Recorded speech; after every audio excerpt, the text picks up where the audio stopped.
Good day, everyone. Welcome to this Zoominar related to how do character coaches and sports chaplains, how do we relate wisely with media people in sports media? How do we do that well? There's easy ways to do it really badly. There's probably a few ways to do it really well. And we have some excellent guests today to help us think that through. They themselves from the sports media for a lot of years, each of them, and we'll be able to talk that over. To start things this morning, Mark Jones up in the state of Maine, would you please pray to start things, sir? Sure thing. Father God, just thank you so much for the wonderful chance to serve you as we do. Thank you for this meeting. Thank you for the discussion that's ahead. I'm sure it's going to glorify you, and may it glorify you. And I just pray you'll help us to really understand the very delicate seeming relationship between media and chaplaincy, and just help us to answer the call wisely and as innocent as doves and as wise as serpents. In Jesus' name, amen. Here are a few things I'd just like to promote on the front end. This is a website and an app you can access from Seed Sports that helps us connect as sports chaplains and character coaches around the world, both from a connection standpoint. There's a piece there that acts kind of like social media. There are resources within there, events that are scheduled like these Zoominars, other things around the country. As conferences, other sorts of things happen around the world, those things will be posted there. There's a map of where registered sports chaplains are around the world in case you have somebody going to another nation and you're looking to connect them with someone in country. That's what that's for. There are groups built for various organizations within it, various language groups, things of that nature, as well as a simple 6-step orientation for prospective sports chaplains to see, does this fit?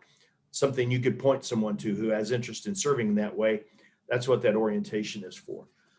Coming up in a couple of weeks is this, where we're going to talk about how do we wisely partner with churches. A lot of the people that come to serve as we do are volunteers from churches, and some of us who are in organizations looking to develop sports chaplains or character coaches, we need to figure out how to work well with local churches, and this is what that'll be about. Some of our colleagues have done this really, really well. We'll talk with them about how that works. Coming up then a little later in May, we'll talk with some of our colleagues who are dealing with their own frailty. I mean, our friend Mitch Mason out at North Carolina is just dealing with a terrible neuropathy that is really, it could take his life. It's a scary thing. And watching how he's walked through this, some of our other teammates have had cancer and various other things that have really made them deal with their own frailty. We'll talk about how do we manage that walking along as we do and trying to push ahead. Then later on, early in June, the last one for the summer, we'll do this one related to sports chaplaincy and academia.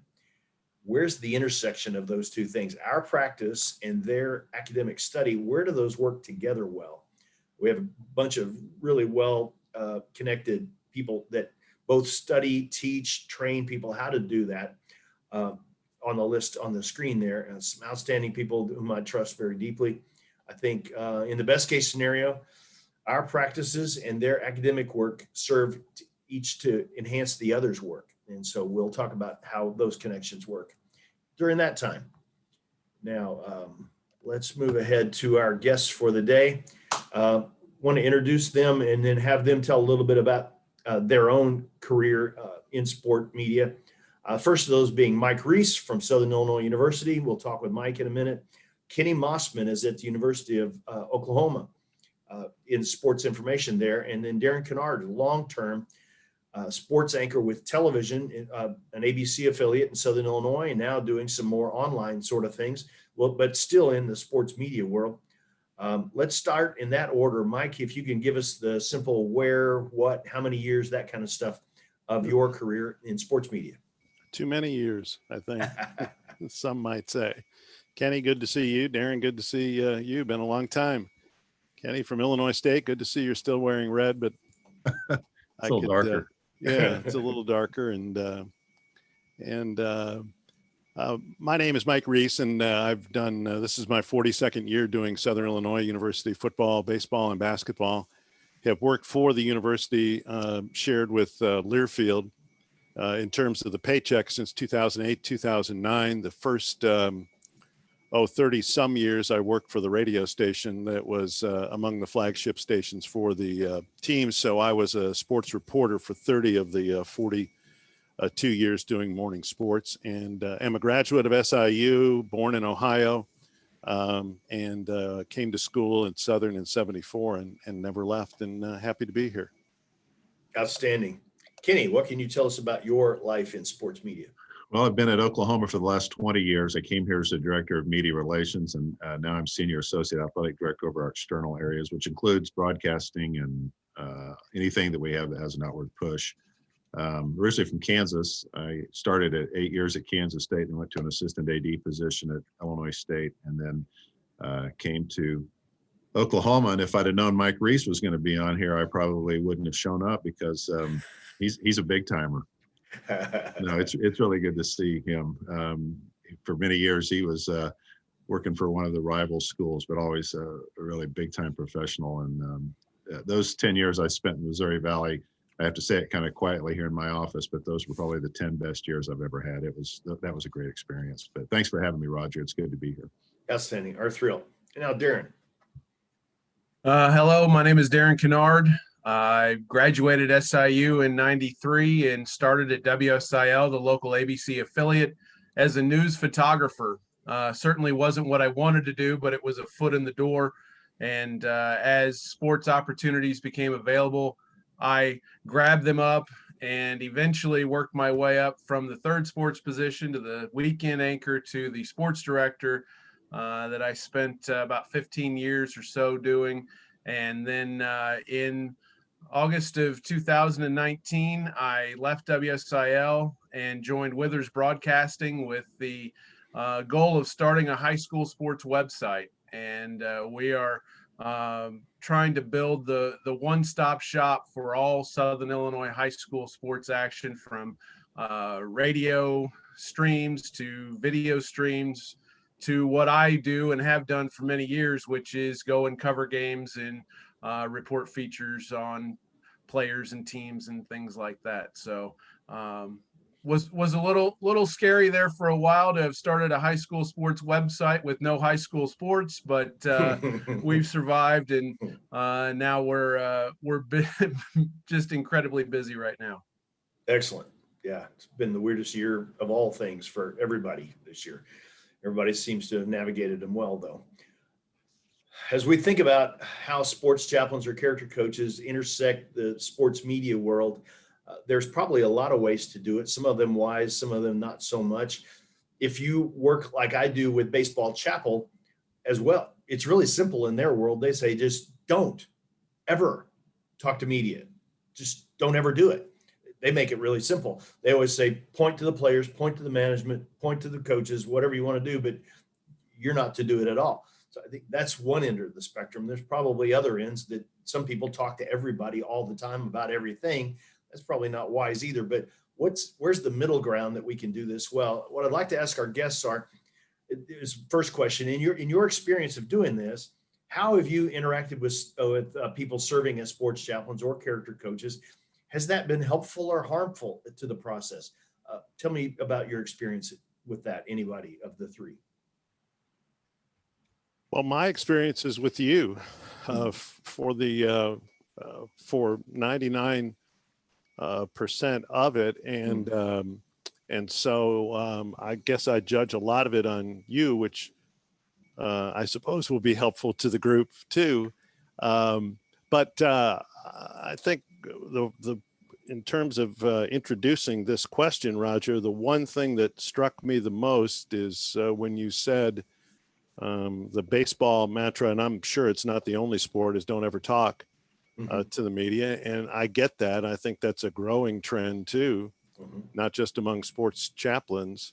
But then at the same time, if the wrong message is out, then you can't blame the media because you chose not to talk. And so I don't think that you're going to be happy with that outcome either. Now, which is the greater outcome for you?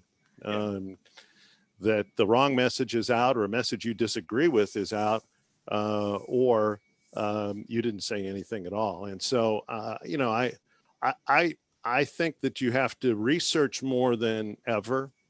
I know I appreciated knowing things, but I think Roger knew what would be used and what wouldn't be used. And I would think in the beginning of a relationship that might start when you're standing alongside a reporter at practice might be along the side of building up the relationship and then figuring out, much like with anybody else, can you trust that person? And until you figure that out, then I think you have to use words like on the record and off the record. I think if you're very conscious about that, I think whether you're a sports chaplain or you're a character coach, you're a coach, you're a media person, I think a sports information person, a player, I think you have to talk to the media. I think now what you choose to say is another story, but I think in the end, most times you'll be happier with the overall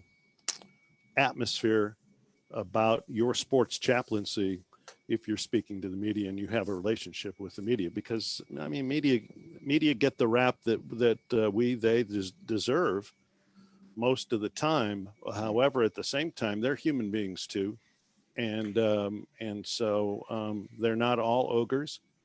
And if you have a blanket policy, I'm not going to talk, you may miss an opportunity with a good person. Yeah. And I thought was really sharp about what you said was to build a relationship of trust is the central key. Yeah. Good. That doesn't help you with the first interview that comes up if it comes up cold. And I think Kenny probably can speak to that better than I can, how to coach people up on that. In terms of me asking questions, I ask questions almost to a fault because I want information. I think they're fair questions. I don't always ask the next question, which is the follow-up question that usually causes the most consternation. But I'm about information. I'm not about flair. I'm about information. I'm about credibility. I think we're only as good as our credibility. And those are the things that drive me when I ask questions. Good. Kenny or Darren along that same line? Well, I'll talk from the team perspective because I work on the other side of it. Please.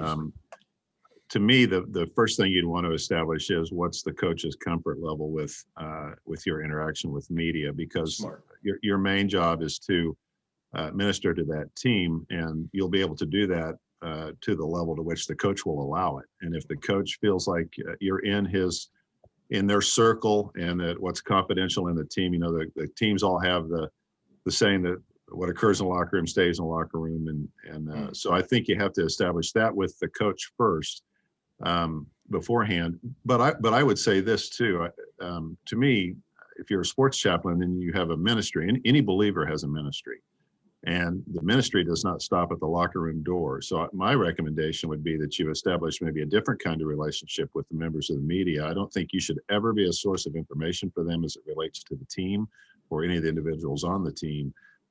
But there's a ministry opportunity there too. They may have things going on in their lives that they might want to share with you. They may be looking for some spiritual guidance here and there. So, and then I think if there did come an opportunity did arise to do an interview, I'd probably go to the coach first and say, hey, I've got this opportunity. I think it could be good for my efforts. I think it could be good for the team. Help me establish the boundaries of what you're comfortable with me talking about, but I'd really like to do this because I think it could be helpful. And I think as long as you're in line with the coach and their expectations, and you don't put at risk your access to the team, then I think it's something you can do comfortably. Excellent perspective. Darren, what does that look like from where you sit? Yeah, I think that the important part, if I was sitting on the other side, would be that, just what both of these guys have talked about is, number one, the level of trust that you develop with the reporter from that side, but then also the level of trust and expectation that comes from the other side. And finding that balance is probably the tricky part. But the main thing is that you better not share anything that you don't want to go public with a reporter. And that's whether you've got great trust in them or not, because not everything always ends up the way things get planned. And especially early in that relationship, you better understand where things are going and what's said and what's not said. And Mike said, do your research, know who you're dealing with. And, that does involve, developing a relationship. And, Rod, as well as anybody who's at practice a lot, who only shows up when it's a big game, who only shows up, at certain times. And so you kind of get a feel for that. I was in a different position at WSIL because I had the news hat, but also I produced and anchored the coaches show, which was not necessarily in the same vein per se. We would address things that needed to be addressed, but there was no, hey, I'm going to go try to get this story that may or may not make the program look good, because the show was about the program. So, Exactly.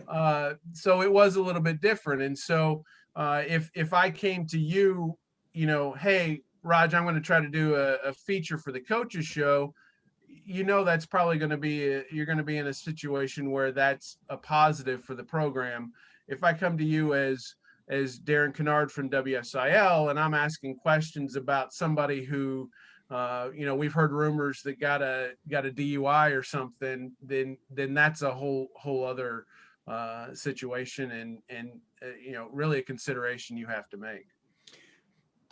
Well said. Guys, I can recall, I don't know how many instances, just as we're sitting here thinking, I'm going back through my 27 years thinking about, there are a lot of times I had inside information that it would have made a news story had I leaked it, or if I told anybody.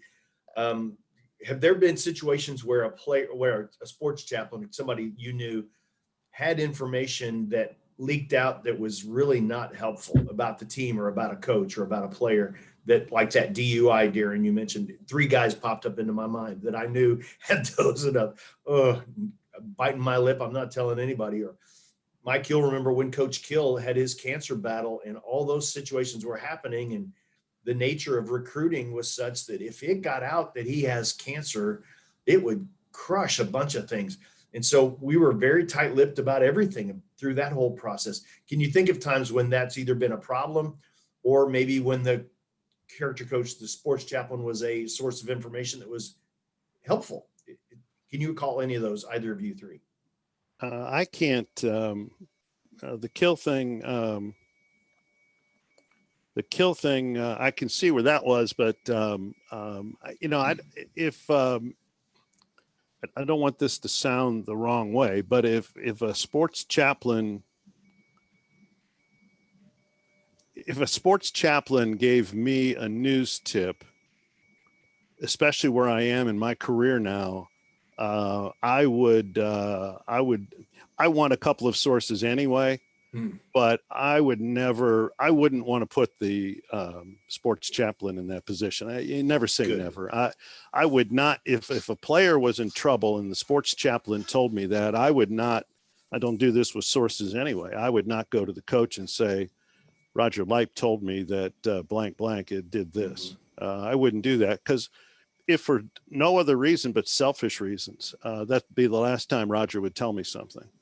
And so that would be a time to be selfish, and protecting sources better be at the highlight of anybody's list. And anybody who's going to use the sports chaplain as the only source in a story is not worth talking to anyway. So unless you have that, the bizarre situations like the sexual assault things at a few schools, Michigan State that I'm thinking of, where a media person is looking for whatever legitimate source he or she can come up with. And so a sports chaplain, as an insider, would be a legitimate source to quote if you had the ability to do that. But we haven't, but I do that with anything. If a trainer tells me something, in the normal course of things, unless it's a breaking issue, a critical issue that had to be decided at that moment, that's not the primary source for me, or wouldn't be in the story.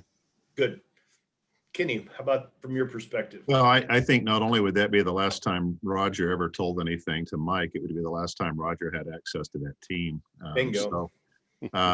So again, same thing. I think you wear a ministerial hat, period. Mhm. which means that there's some level of expectation that what you know is going to stay with you. And if you're wanting to be a source for news in the department, then you're in the wrong line of work. You should go over and get a job with Mike or with Darren. But I can't think of a time where I ever got information. I do think there could be times where if you don't violate the confidentiality, that if you have something that might help a coach, I think those would still be somewhat rare instances. And again, I think you have to be very careful about what you violate with the individual.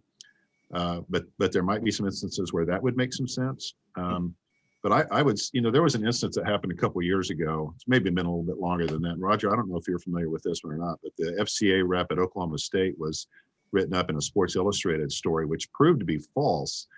But the allegation was that he had provided work opportunities where Oklahoma State athletes had been overcompensated for doing work on his property. And I read that it's a story. guy that we all know here really, really well and have a lot of respect for and really like. When I read the allegations, I was surprised, and I suspected that they weren't true. But I think it was a little bit of a cautionary tale for him that you have to watch just how close you do get, because someone might look for an opportunity like that, and the next thing he knew, he was smack dab in the middle of a national story. Now, what's interesting is all of it has been proved false to the extent that he's suing now for libel. But Wow. nevertheless, I think it is a good reminder that there's a line there that you have to walk, and you have to be careful to stay on the ministerial side of it. Gotcha. Your perspective, Darren. Yeah, the other thing that I would say is that, again, this goes back to knowing the reporters or the media outlets that you're dealing with. I think that the impression is that the only interaction with media is on a negative perspective, and I get that.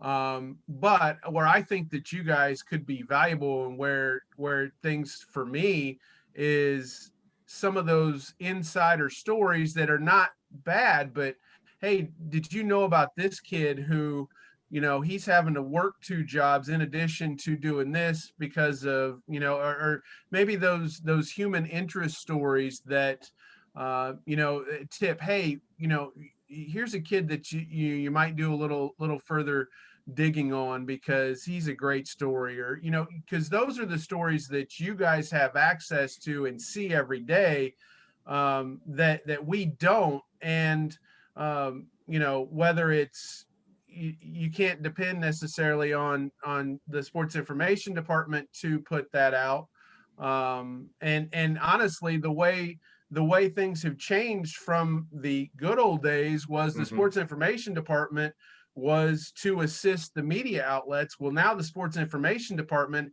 has become their own media outlet. And so it doesn't always serve them to give me a tip of, hey, here's a great kid who'd make a feature, blah, blah, blah, blah, blah, because they're going to do that now. So again, you establish those relationships, and also if you give somebody some tips, and they don't ever do a positive tip, and they're always looking to do negative stories, well, you've got an idea of who you're dealing with as well. Well Roger, said. if I could reverse it with a question to Kenny, what should the chaplain do if a story is being told incorrectly and the chaplain knows that and doesn't want to be a source? And we've all talked, it seems like we're in agreement the chaplain shouldn't be the source, and certainly for me wouldn't be the primary source, but people can speak on background, especially if you have a good relationship. Let's say a player or coach is in trouble, is viewed, the narrative is wrong. And shouldn't the chaplain stop it? I think it depends on whatever the particular matter is. Is it something that's been misconstrued or misreported, or is it a private personal matter that you have one-on-one knowledge of? I think it depends on that. And in those cases, what I would say is this: let's say it's the former, because you could be more conversational about that. I would go to someone at the school. I don't know that I would go try to settle that in the media. I would probably go to a sport administrator, I oversee football and softball at OU. So if a media member knows something that, or if a chaplain knows something that would be beneficial for me to know in the evaluation of a coach or a program, then that's certainly something that I'd want to hear if it's something they can share. So I think it probably just depends on the instance. But again, I think in most cases, it's probably better to work back through the school than it would be to try to work through the media. Okay. Good. The other thing that I would hop in there with as the chaplain, if you know that especially something's been misconstrued, and you have that ear with the coach or somebody in the sports information department, you need to encourage them to address it head on.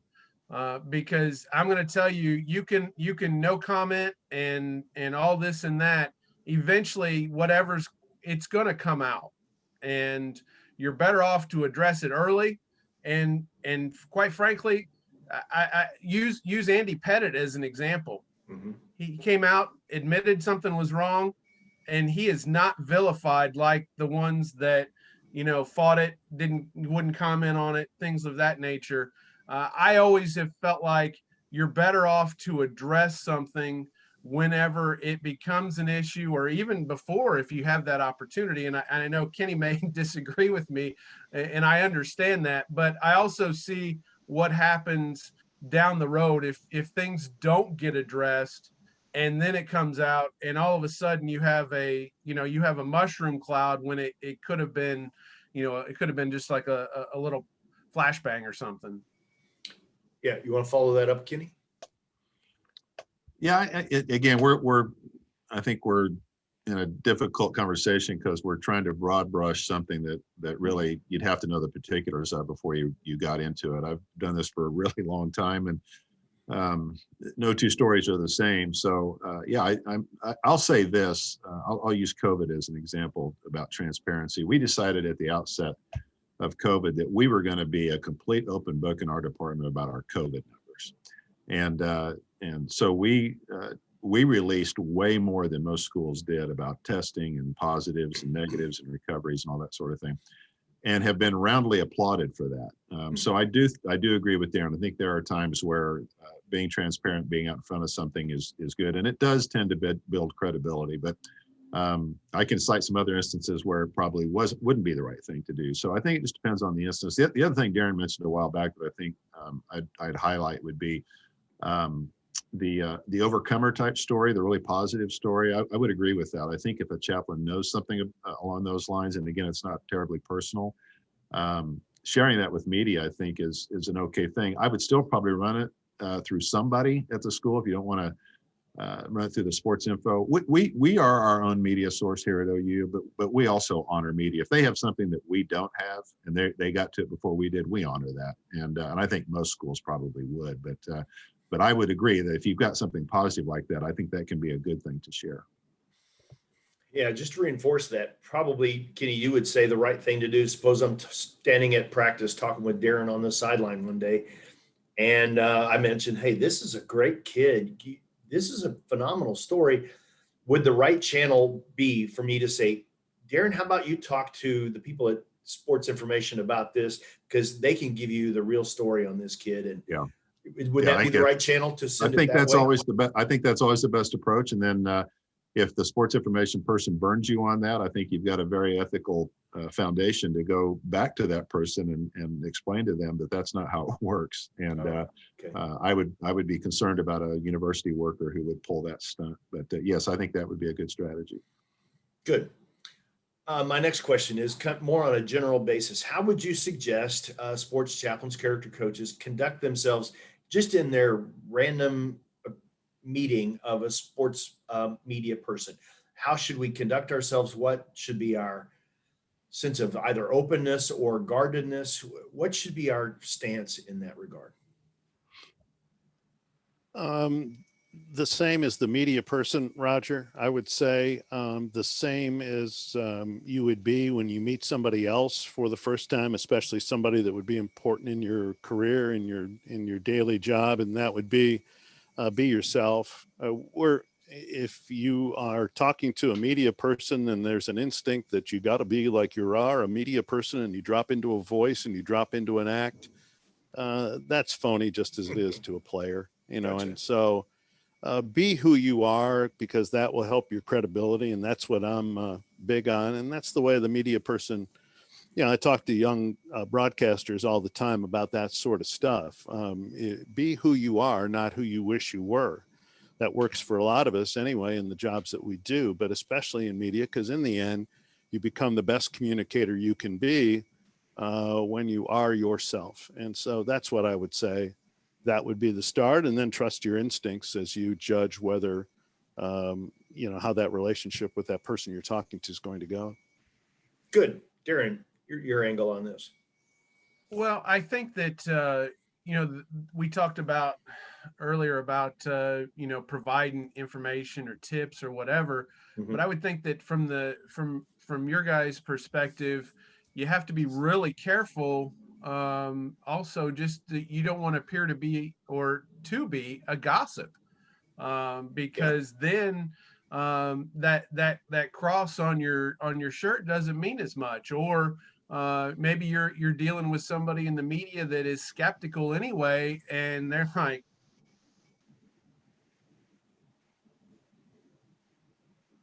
that's the you want to be able to project the right image that you want to go forward, and that you are you are a representative of Christ, and want to be seen as such. And I think that has to be the most important thing when you're developing that relationship. Brilliant. Kenny.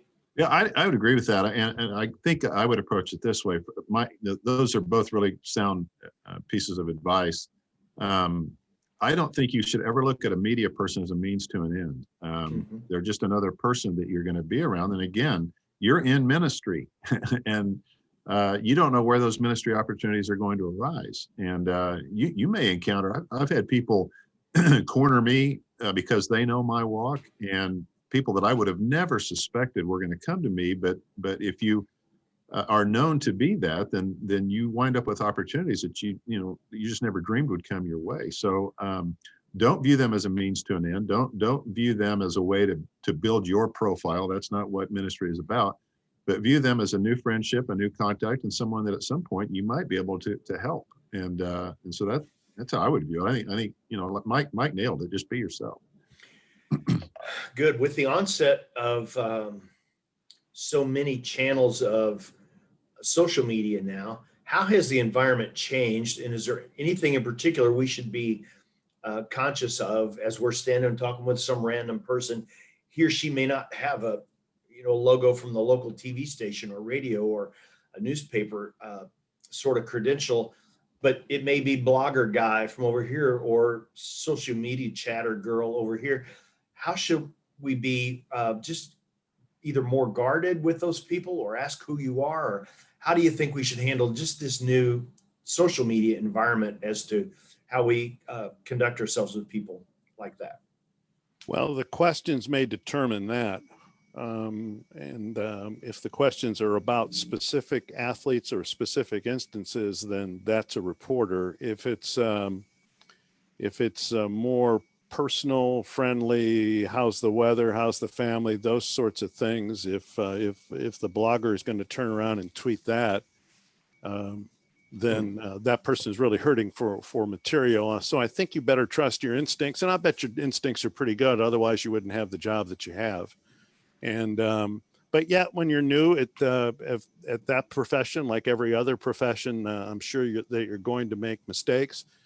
And unfortunately, you may have to make a mistake in order to learn the most. I do think now versus, certainly 40 years ago when I started, but even 10 years ago, everybody is a reporter, even the fan who might be standing, even the donor who might be standing on the sideline. That's somebody that invested to be on the sideline or be around your team really loves that and has a passion for that. And I think you have to treat that person as if that person is a reporter and could use his or her means which would be social media, to report what you tell them.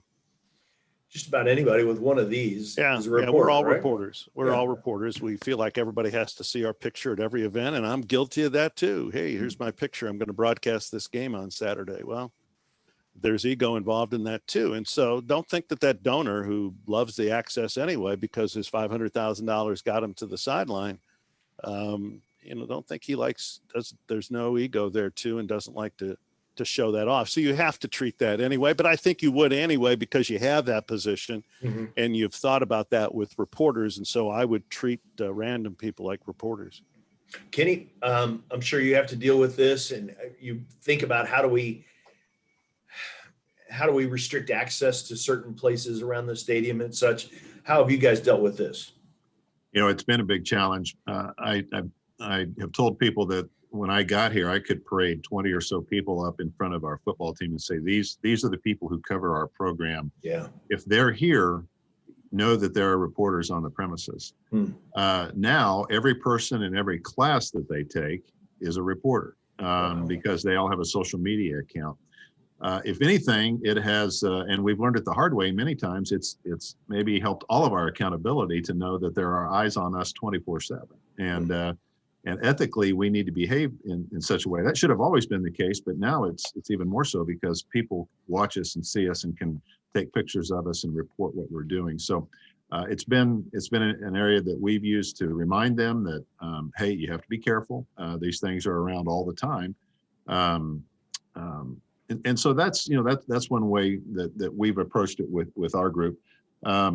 The other thing that I think unfortunately has happened is with Mike and Darren, you've got two guys who are formally trained in media. They have some ethical understanding of how reporting works.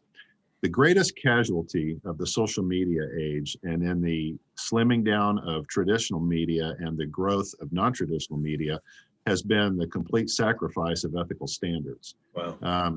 The people who work for radio stations, work for TV stations, work for newspapers, by and large, still practice those ethical standards. But you have a lot of other people who, even if they did have the formal training, it's all about who can get it out on Twitter first, and you keep your fingers crossed that it's accurate, but it might not be. And so you just have to understand that that's the world that we live in now. It's not about being right; it's about being first. And so watch yourself around people as you normally would. I don't think it means we don't trust other people, but I just think if they're around practice, Mike's right. If they're on that sideline, they have a heightened interest, and they want to be known for that role. And so you have to practice a little bit of restraint maybe in those instances.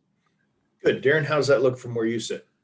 Yeah, I think that especially the last part of what Kenny said is spot on, because the social media age has just been another factor in the crumbling base of journalism. And I will also say that even those in the business, especially younger, and I'm not the old guy saying get off my lawn, but the younger people that rush to be first, it may not be the 2 or 3 sources like Mike mentioned earlier. And so they may take something that they hear, and there's this underlying feeling that, oh, well, if I tweet it out, it's not the same as if I post it or I do it as a story on my sportscast, and I've never treated it like that, because, I just think that as media people, we're viewed as such. And if we tweet something out or we post something, then people take it as gospel. And but at the same point, not everybody does treat it that way. And the overrunning number of blogger types and websites, and that's that is different. And certainly, this is about knowing your surroundings, as I mentioned earlier, understanding who is there, who you're talking to, and where it might end up. So I think that those are all key points. And social media is the best, and social media can be the worst. And that's not just in sports. That's in a lot of different places. Good. As I talk with sports chaplains and character coaches around various places, I'm always talking with them about our first and foremost ministry is with the coaching staff. If we get that right, a lot of the other things happen a little more simply. certainly it's to the players around that program, but also the support staff, administration and such. But I think the media is also within that sphere of people we get to serve, we can care for. As you're in the media world, what could we do that would serve you well? What would be of value to you from us? Is there anything we could do that serves you? Two things strike me right off the bat, Roger. I would want the sports chaplain character coach, especially one that I know for a long time.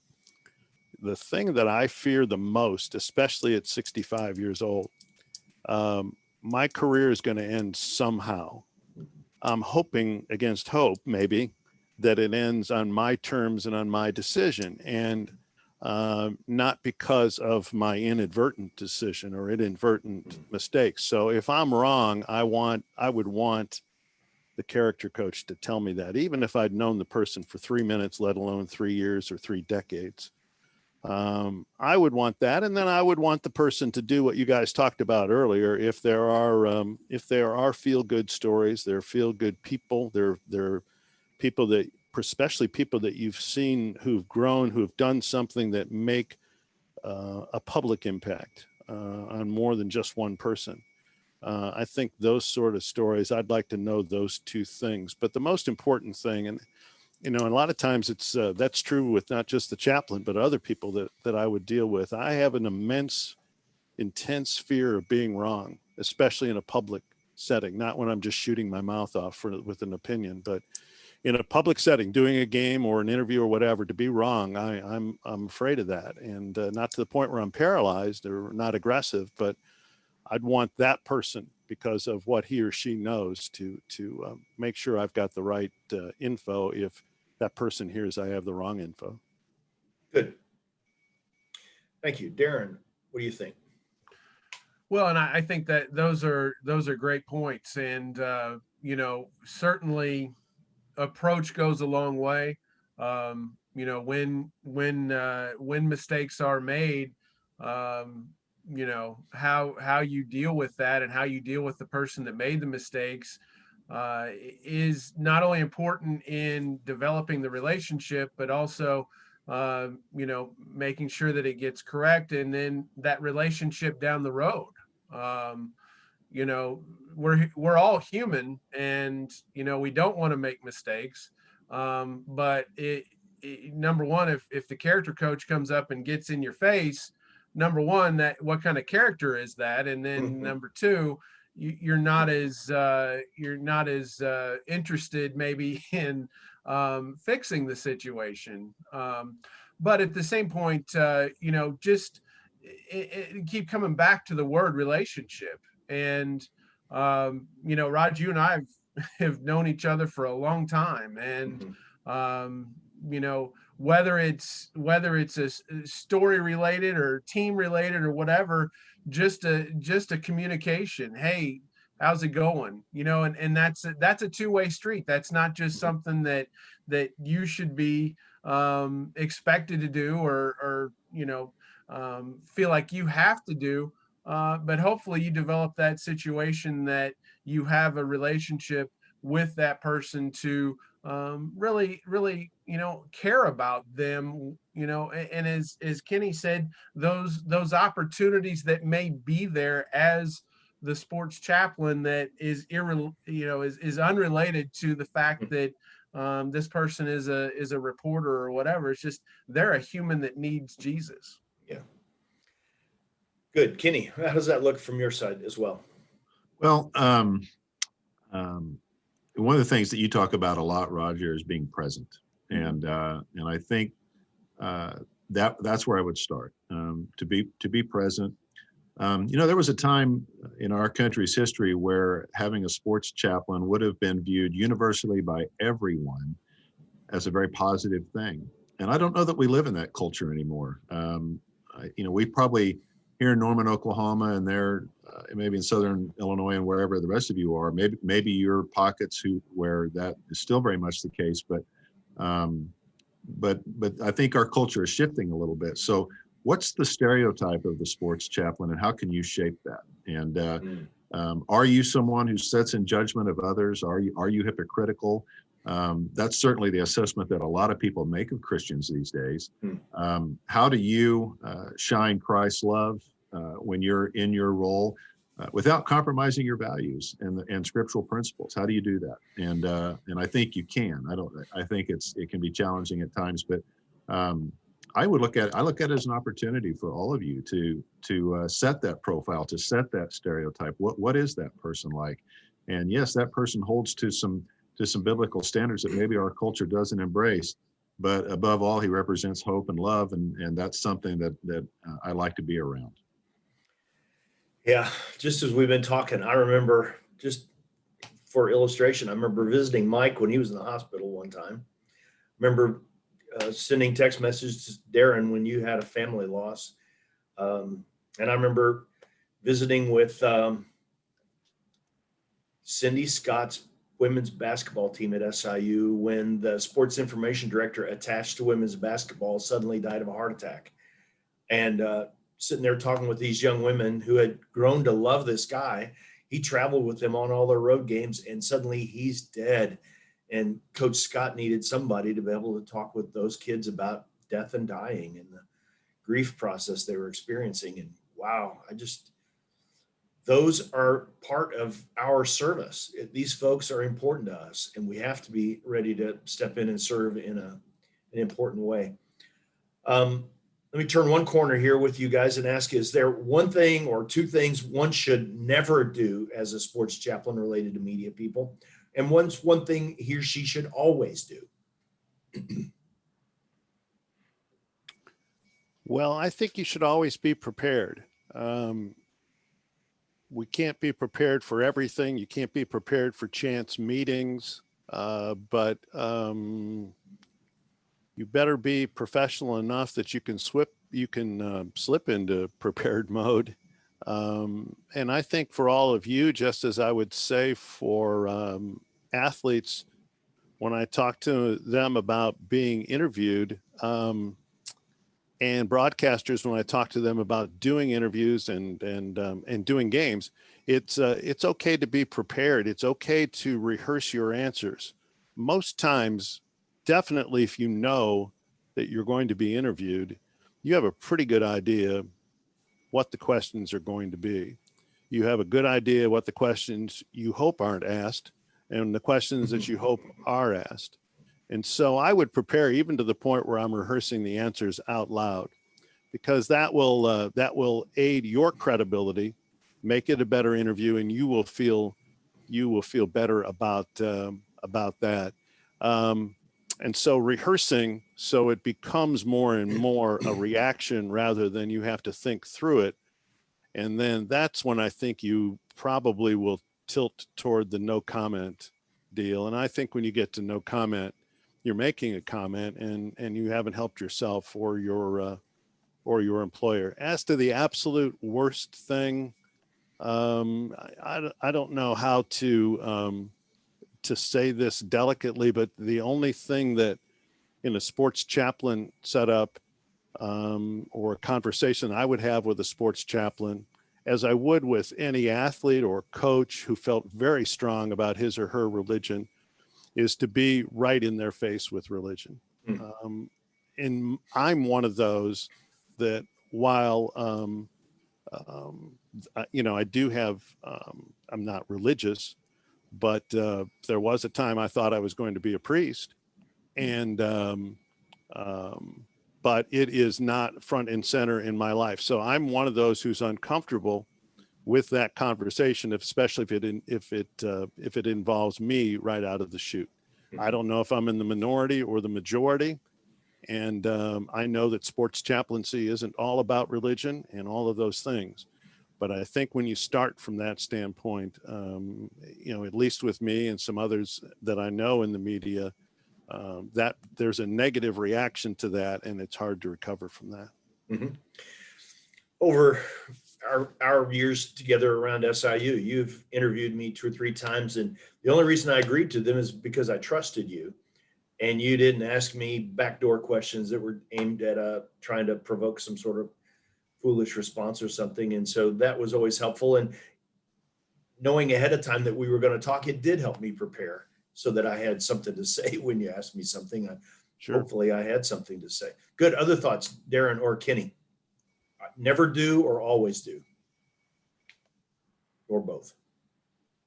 Well, I would say that we've touched on a couple of the things is never when you're dealing with media or pseudo media, whatever the case may be, don't say anything that, is going to be a problem that if it ends up in print or on social media or in a story somewhere, because that's just the nature of who and what you're dealing with. And especially again, going back to that, perception of, if you're given the dirt on somebody or something, how does that make, how does that reflect on ultimately my position, and then what we're trying to do big picture. Yeah. And then as far as the always is, again, we go back to relationships and,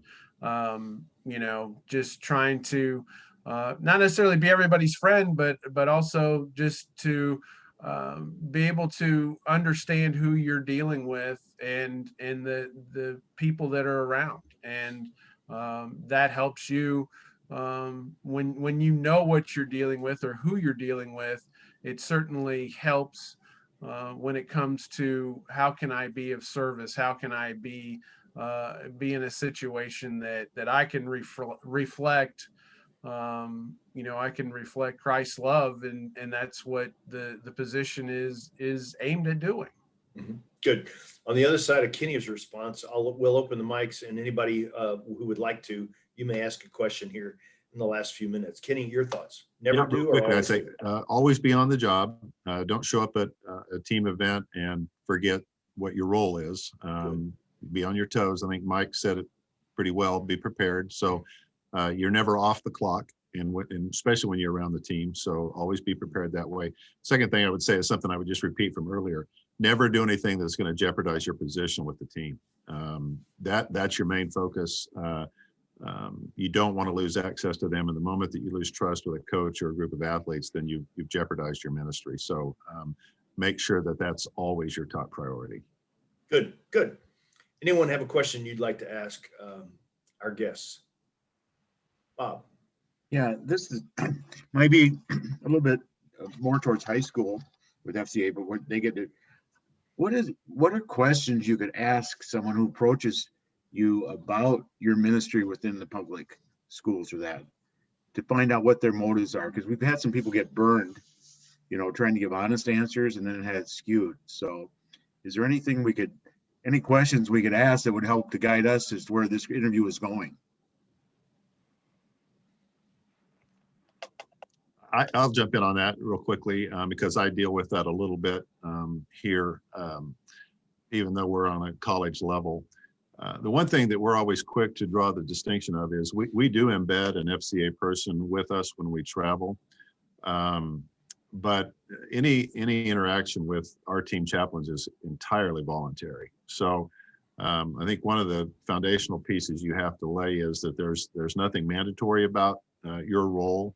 It's entirely voluntary, that any coach or athlete that wants access to you has that, but in no way is it an expectation. I think if you start from that position to where you're providing a service and that you're not like a trainer or a manager and you're a piece of the program that the student athlete or the coach is compelled to use, I think if you start from that position, then people get declawed a little bit, if you will, because they can't come at you as a mandatory piece of the operation. I would say, Bob, the same thing if I was to call you right now as two people who don't know each other and wanted to talk about what you do. And if it's a sports chaplaincy for a high school district or things like that, you have to ask what the topics are as somebody calls you cold. I don't think anybody has the right to ask for the exact questions. And I've never done an interview, and I don't think I would start if I was required to submit the questions ahead of time, because if for no other reason, for the right reason, that frequently the best questions come off the answer that was just given, and that's a follow-up question. But you better know what the topics are, and if the topics are loose in general, again, I think that the person who's being asked, the chaplain being asked, should be savvy enough to understand if this thing is on stable ground or not. And then I would also want the interview recorded. However, if it was in person, if it was a phone interview, I would want it recorded if I was you, the chaplain. I would want you to force me to record the interview. In my case, radio, it would be recorded. And then, trust and hope that I would hold on to it in the event there was some sort of dispute. You can't guarantee that, and the underhanded person will delete it anyway. But those are two things that come right to mind about that. And then I think you'd have to if you don't make plain to that person the things you don't want to talk about, you can't get mad at the person when that person asks you about those things. If that person wants to ask about the quarterback, and you make it plain ahead of time that you're not going to talk about individual athletes, then that's on the reporter for asking it. But if he asks about the quarterback and you haven't told him any player is off limits or talking about any player is off limits, then now you're in a position of having to say that I'm not going to talk about players. Darren, your thoughts? Yeah, I think just when that initial contact is made by the reporter, just getting an idea and a feel for what the story is about. And as these guys have said, if it's vague, then your radar needs to be beeping a little bit. Doesn't necessarily mean it's bad, but it just it just means that you need to be prepared. If they say, hey, we're doing a feature on this kid, and he says that you're a big part of the culture here at the school. Well, now again, going back to something that Kenny said, you better be prepared to have that conversation with the coach and make sure that he's okay with that discussion or that interview taking place, and then moving forward, see how all that goes. And again, you get to the point where there's an expectation of the interview, and just like Mike said, I would never submit questions ahead of time. Even when people ask me what we're going to talk about, which 90+% of the time they know what we're going to talk about. But I get a lot, especially from kids, of, well, what questions are you going to ask me? And I usually give something like, well, the simple stuff like world peace and solving hunger and things of that nature. And but at the same point, though, is just you should have an idea of what the story is going to be about, at least in general, so that you have an idea of where the line of questioning may go. And as Mike said, if you don't put the parameters up of things that you're not comfortable talking with or talking about, then you can't be upset when those questions are asked. By the same token, if you get asked a question that you're not comfortable with, I don't have an answer for that, or I'm not the right person to answer that question, or any of those types of things that, you are not required to answer a question. And, sometimes that you don't want to put yourself in a bad situation by answering something that you shouldn't have.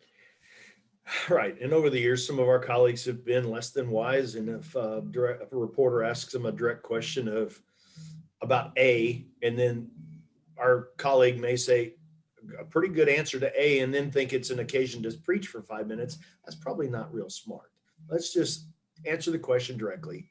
And make sure if it comes out the way you don't want it, make sure you've analyzed correctly about what you don't want. Were you misquoted? If you're misquoted, that's on the reporter. If all of a sudden the view is different of the topic than you thought it was, then make sure your view of your topic and make sure your view of yourself and your organization is correct. Sometimes it's good to hear criticism. sometimes it's good to hear that somebody else has a different opinion than all of you who sit around and run the place think it should be, because you all may be incorrect.